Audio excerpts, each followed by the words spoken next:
مفہوم ہے۔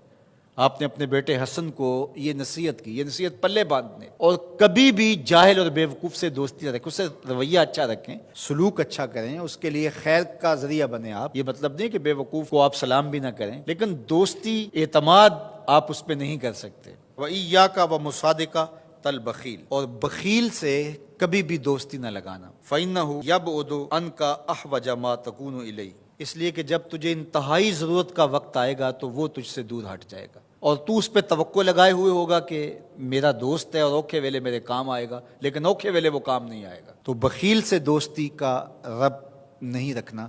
وَإِيَّاكَ وَمُصَادَقَةَ الْفَاجِرِ، بدکار شخص سے کبھی دوستی نہ رکھ، برے شخص سے کبھی دوستی کا رشتہ نہ جوڑنا۔